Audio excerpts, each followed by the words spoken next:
So through that concentration, Montessori believed that the process of normalization begins. So what we're going to do now is look at this concept of normalization and try to understand why it's so important for the development of the child. Montessori tells us that the single most important result of her work is normalization.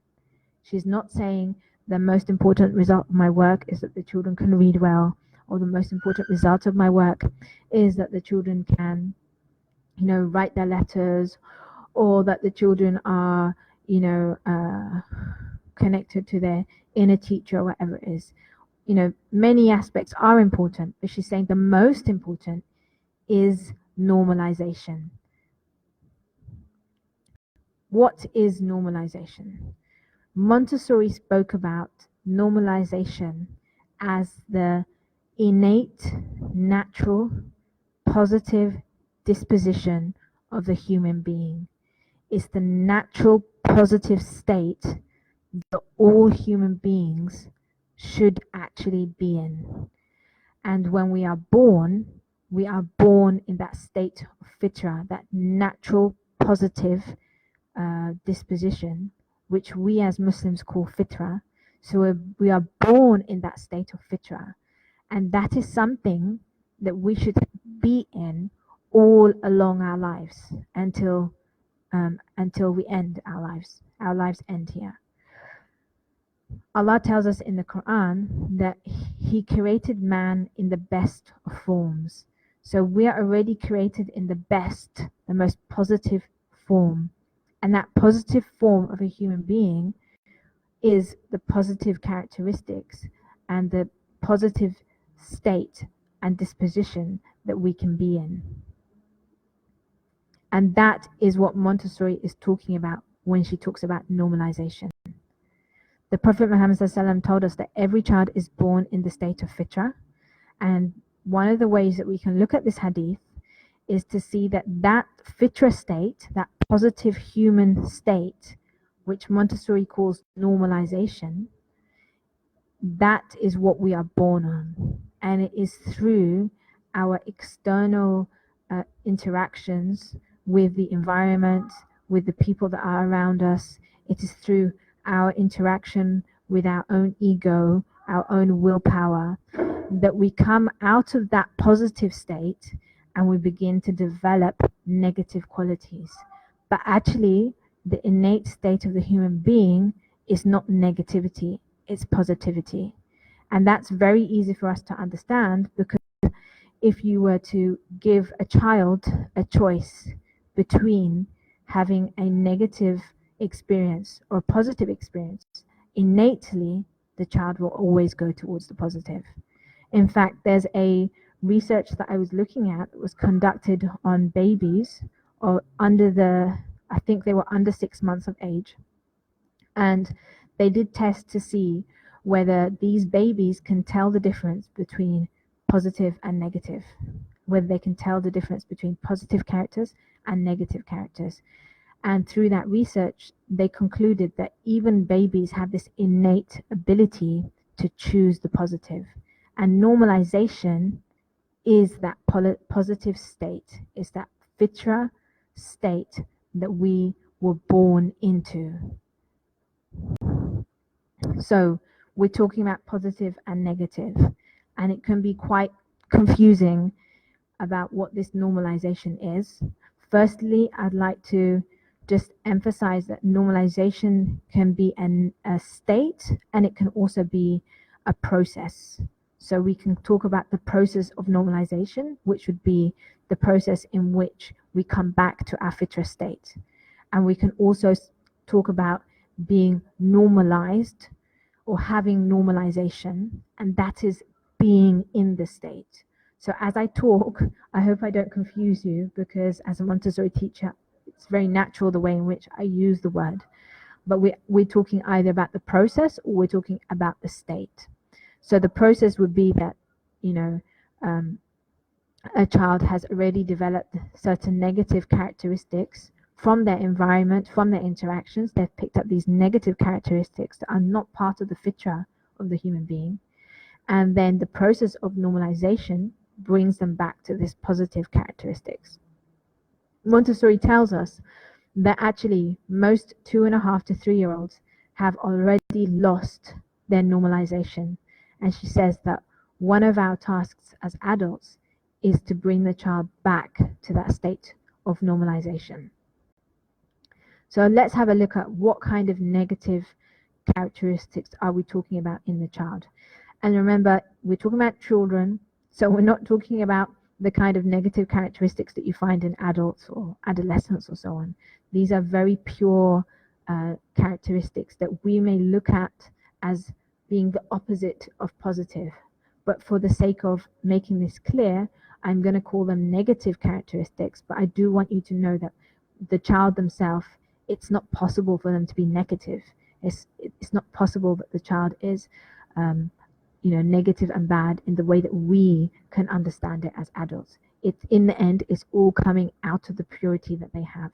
But they may learn certain behaviors, or they may learn certain ways of being because of the environment. So one of the examples is poor concentration and perhaps boredom. That's not a natural state of the human being to feel bored. Aggressiveness, when you see a child, maybe aggressive to another child or aggressive to their parent or breaking toys or so on. Destructiveness, ripping things apart, not appreciating the environment that they have around them and so on. Hyperactivity may be seen as a negative characteristic. I mean, most parents, when they come to me and want to inform me that their child is hyperactive, they're kind of a bit scared about saying, oh, by the way, my child is hyperactive, as if it's something negative. And usually I'm like, oh, great, fantastic. It means they're full of energy. And, if we harness that energy in the right direction, then they can achieve a lot. But it can be seen as a negative characteristic if it's not directed in the right way. Clumsiness could be also seen as a negative characteristic. And there are many, many other negative characteristics that I haven't listed. But any characteristics which we don't see as innately positive characteristics of the human being, they would be characteristics of an unnormalized child. So what would the positive characteristics be? Sorry, there's disrespectfulness as well. Sorry, I missed that one out. So what would the positive ones be? Instead of having poor concentration, the child would be focused. Instead of being bored, the child would be engaged. They'll have a sense of calmness, a serenity about them. They'll take care of their environment. They'll take care of the people around them. They'll show love. They'll show appreciation. They'll show gentleness. They'll show compassion. They'll have some level of self-control. They'll have respect for others and for everything that's around them. That's the natural positive state of the human being. If we think of the most ideal human beings that we know, our role models that we look up to, those positive characteristics that they have in them would be the characteristics of a normalized child. Montessori actually has this chart in one of her books, where on the right hand side she has characteristics of an unnormalized child, and then on the left hand side those are the characteristics once the child becomes normalized. So when we say the child is not normalized, we're not saying that the child is bad, and we're not saying that the child is wrong. We're just saying that they have come away from their natural positive disposition. So what we want to do is help them to come back to that positive state so that they can engage and interact with their environment with true joy and happiness. And we do that, we bring about this normalization through concentration, because a natural outcome of concentration is that the child becomes normalized. So what actually are the characteristics of a normalized child?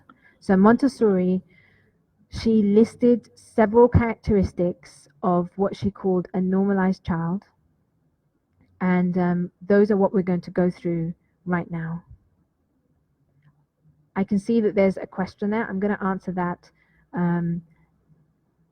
after we go through these characteristics and explain that for you. And it may actually be answered as we go along. So what are the characteristics of a normalized child? So a normalized child loves order. They love to do things properly. They love to do things with precision, with exactness. Even if they come from a family where people are not, interested in things being done precisely, or once the child becomes normalized, they will themselves innately have that sense of order, that they'll want everything to be done well and they'll want to do things properly, and they will focus their attention to ensure things are in order. The child will instinctively clean up after themselves. They'll instinctively follow step by step how things should be done. They'll spend a lot of focus and attention on it. It won't be something that is tiring or something that is exhausting for the child, but it'll be something that the child loves and that they strive for. The next is love of work. So Montessori tells us that a normalized child loves to undertake challenging activities. They're not scared of challenges. They like to go through activities where they have to focus, where they have to really apply themselves, and they like to spend that time working something out. They don't get bored or tired from the activities. The activities themselves don't make them tired, but instead make the child more happy. And I can give you an example of a child who recently came to my classroom, and they had a puzzle, and they tried to put the puzzle piece in and it didn't really fit in. They tried one time and two times, and they're like, oh, it's too hard, I can't do it. And that's because the child doesn't have this love of work. Whereas weeks later, that same child doing this, another puzzle that maybe is challenging for them, when they then come to fit that piece of puzzle in or so on, and they don't get it right the first time and the second time and the third time and the fourth time, they don't become disheartened. They don't become bored or fed up with the activity. Instead, they keep trying again and again because they love the challenge. They love the work until they're able to do it at a level that they feel happy. So naturally, once the child is normalized, they're able to undertake work, and they're able to undertake challenges that they wouldn't have been able to do if they were in that unnormalized state.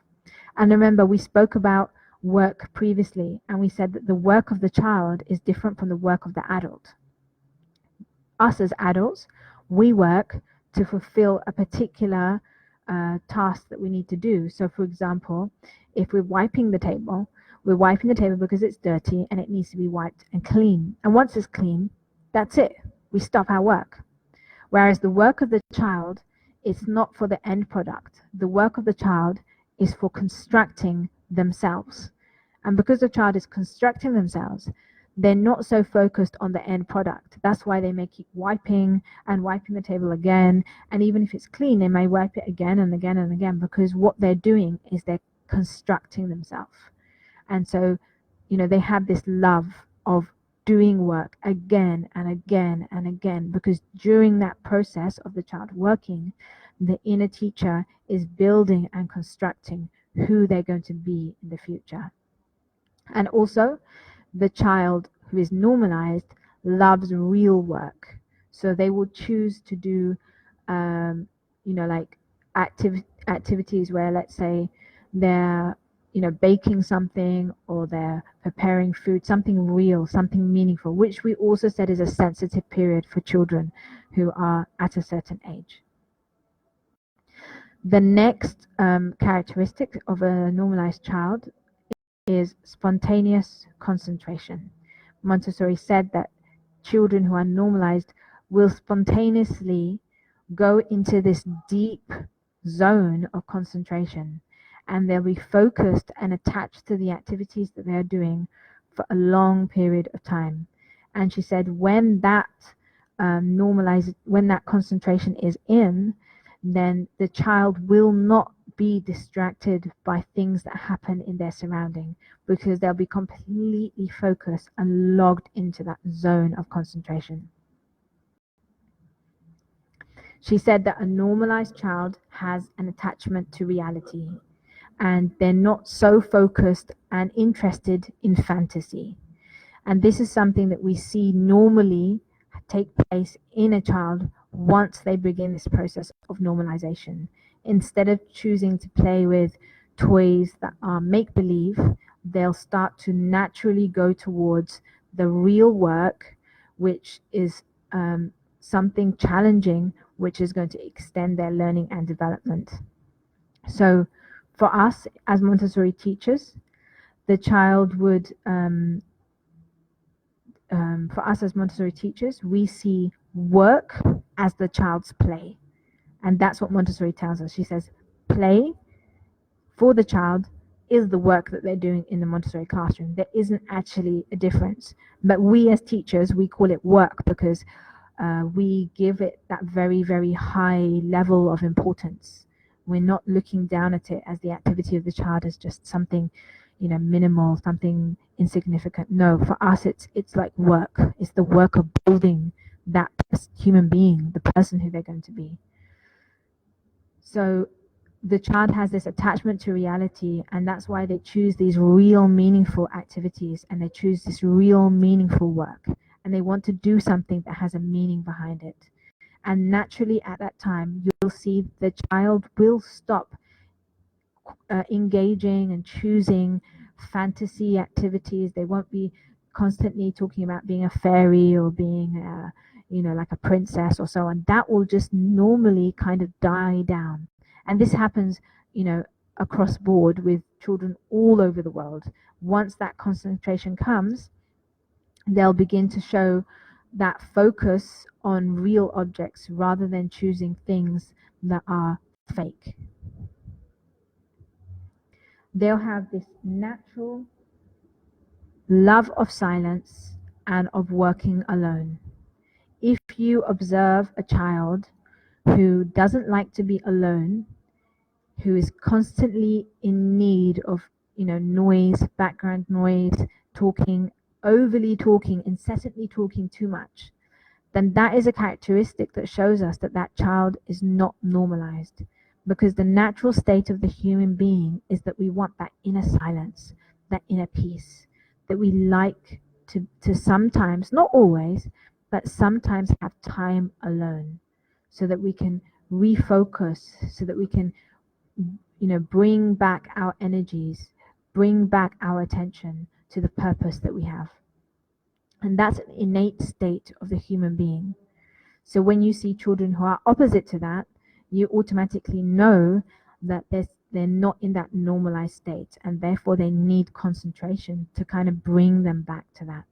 And this is one of the questions that I get asked by parents quite a lot, that they might say things like, my child, they always want the TV on, even if they're not watching, they just want to hear the noise. Or, my child, they can't stop talking, they just talk too much, and, I don't know what to do, and they can't focus on their game, their playing and so on, because they just need to talk all the time. And sometimes the answer that I'll give the parent is, well, your child needs to find the right activity that they can concentrate on, and that concentration will then mean that they don't need that background noise. It will then mean that they love silence. It will then mean that they're able to sit and work alone. And the same thing for, sometimes parents say to me, oh, my child is so used to having me by their side that if I'm not sitting with them, they don't do anything. Again, that's showing you that the child is not normalized. But as soon as that concentration comes about and the process of normalization begins, the child will develop that ability to play or work on a task alone. The next characteristic Montessori said of a normalized child is the sublimation of the possessive instinct. She said that normalized children, they don't have this extreme sense of possessiveness over objects and over things that are around them. In fact, they're very giving. They're able to share. They're very happy that what they have, someone else should have it too, which we know in Islam is part of there's a hadith that says, love for your brother what you love for yourself. So we should be giving, and we should be happy to share what we have with others. So that's a natural human instinct that we should have. But what happens is, at some point during childhood, children learn to get possessive over objects or possessive over people, and then they don't want to share them with others, and they have very strong possessiveness. And through normalization, automatically that characteristic will melt away, and the child will find joy and happiness in sharing and helping others. The next characteristic is the power to act from real choice. Montessori tells us that through normalization, the child will begin to develop this ability to make the right choices of what kind of activities they would like to do. They'll begin to make the right choices of if they're in an environment where someone is asking them to do something wrong, they'll refuse to do it, because the normalization within them will guide them to make a right choice. And this is something sometimes that we see in, let's say, older children, especially between the ages of 6 to 12, where they begin to become very focused on their friendships. Maybe their friend will perhaps ask them to do something which is, a bit naughty, let's say, for example, to steal something, or to, tease somebody, or so on. Children who are in that positive fitra state, in that normalized state, they'll have the power, they'll have the strength to say, no, that's not something that I want to do, and to keep away from that. Even if they're being pulled to it and called to it by their friends, they'll be able to say, no, that's not something that I want to engage in, that's not something that I want to do. The next characteristic is obedience. And Montessori, when she refers to obedience, she's not referring to the child doing anything that we ask them to do. So sit down, stand up, stand up. It's not about the child being completely just following whatever it is that the adult is asking them. That's not kind of the obedience that the Montessori is expecting from the child. What we're talking about here is that the child is willingly, happily able to follow the ground rules, the requirements, the specifications of whichever environment that they're in. They're happily, willingly to follow it without resistance. They're not resisting to, walk, for example, in a classroom. They're not resisting to speak nicely to each other. They have this natural instinct that they want to do that. And so they choose themselves to follow that because they love it, rather than being obedient because they have fear of the adult, or so on. The next characteristics is independence and initiative.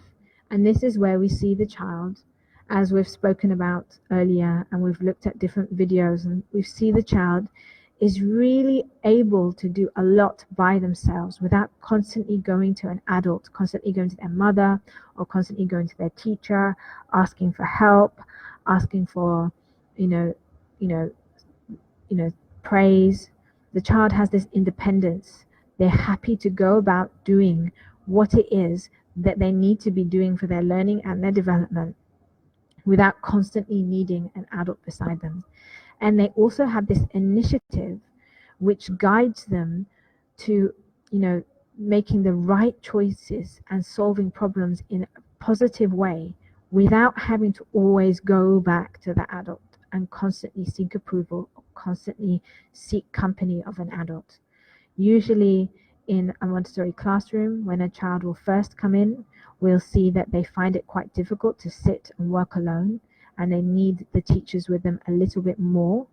But as that concentration comes in, they begin to become very much autonomous learners, and are able to work independently and look after themselves independently without requiring the teacher beside them at all times. Another characteristic of a normalized child is spontaneous self-discipline. Montessori tells us that the normalized child will have inner discipline. The discipline will be coming from inside them. They'll have this innate instinct, like we've said earlier, to choose positive things, to choose right things. They'll be able to control their emotions, be able to control their reactions to things. And this self-discipline is a natural characteristic which is there within the human being, and through concentration, we bring them back to it. And finally, Montessori tells us that a normalized child is extremely happy and joyful. So the final characteristic is joy. So if you see a child working hard, but they're not happy, they're stressed or they're anxious, or you see a child is doing something by themselves, but they have this stress or anxiousness about them, then it's not normalization. Maybe it's something else, because all of these characteristics that we've just spoken about, they cannot be in a normalized state unless it's also coming with joy, because the natural state of the human being is to be happily joyful, working hard, focused, concentrating, peaceful, have self-discipline, have obedience. That's the natural state of the child, happily, willingly wanting to be like that. Not because they feel forced, not because they're scared of an adult or their parent or their teacher or punishment. They're not doing it for that. It's coming out of their joy and their happiness. So those are the characteristics that Montessori spoke about of a normalized child. So I'd like to take this moment to ask yourself, just personally, between you and yourself, how normalized are you as an adult? Do you possess all those qualities that we've just spoken about? Are they part of your characteristic, or have you come away from your natural fitra state? And I can tell you that I'm the first one to put my hand up and say, I am not normalized. I still have my journey and my path that I need to take to reach all of those qualities that Montessori talks about of a normalized human being. So firstly, I want you to ask yourself, how normalized are you? And then, once you've decided, and perhaps I'm going to actually upload a checklist so you can perhaps do that for yourself. Once you've done that, I'd like you to look at your child and think, how normalized is your child? How many of these characteristics does the child possess? How many of them are there? And what do we need to do to bring the child back to this state of normalization?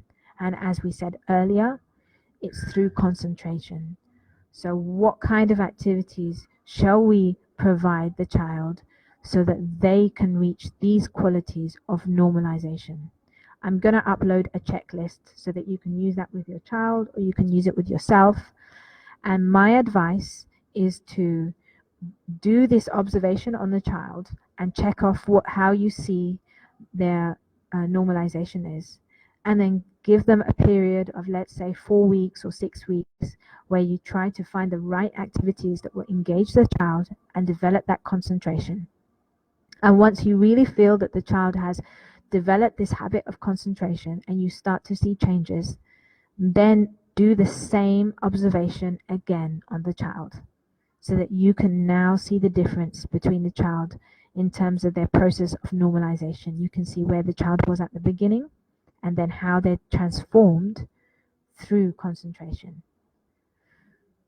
So I'd like to tell you a story about one of the boys that we recently had who started in our school here. So this boy is very energetic, and he has a very strong personality, a very strong character, and he's he's quite bulky as well. He's 15 kilos, which is, for a Malaysian boy of the age of 3, that's quite a lot, although some children in England may be much bigger than that. But he's 15 kilos, he's quite a strong character, and he's also quite loud, and his movements are quite, forceful. He can become quite aggressive, he can, make loud noise, When he worked with activities when he first came, he'd give up quite early, and he'd say, "Oh, it's hard, it's hard. I can't do it." Actually, there was one day that he was doing something that was so simple, but because he's not normalized, just the fact that he tried once and he couldn't do it, he was saying, "Oh, it's hard, I can't do it," and he was crying. That's how how he felt, because he wasn't in that normalized state. And that's how he first came. And then now that he's been with us for more than 2 months, you will see that the way he walks is different. It's more steady. It's more serene. His choices are more positive. He'll choose activities that have the right level of challenge, whereas before maybe he'll just choose to play with blocks, or he'll choose to just play with something easy, whereas now he'll choose something that challenges him a little bit. Even the way he interacts with the other children and the way that he interacts with us as adults is more calmer. It's more positive. It's more serene. There's less arguments between him and his cousins in the classroom. And he himself has transformed quite a lot. I'm not going to say he's fully normalized, because we have to do an observation to decide whether he is or not. But you can definitely see changes in him. And those changes came through concentration on an activity which interested him. So that is why in Montessori, concentration is so important. Once you help the child to concentrate, from that concentration, the child's characteristics and personality will be transformed to a positive, innate, fitra state of the human being. So Montessori tells us very clearly that the way to achieve normalization is through concentration. And she says that once the child is able to fix their mind on real things, then they will return to their state of health and begin again to function normally. Whereas before this concentration, there may have been some behaviors that we didn't really want within the child, and those will naturally just melt away. So the key to normalization is through concentration. And that's why it's very important that everything that we've discussed in this course so far about the planes of development, the sensitive period, the horn, and so on, all of that will lead us to finding the right activities that are going to bring about this concentration, to bring about normalization. Because once the child is normalized, their ability to learn and follow their natural path of development is limitless, and they're not going to be blocked or hindered from reaching the full potential of who they can be. And that's how we can ensure that we develop the whole child, and we develop the whole human being, all the different aspects of the child, so that they can reach their full potential. So you can see that everything that we've spoken about is actually linked together. It's all part of the process. And everything is leading to this concentration, which is leading to normalization. Because when the child is in that positive fitra state, that is when they'll be able to reach their full potential. That is when they'll be able to use everything in the environment around them to reach their full potential.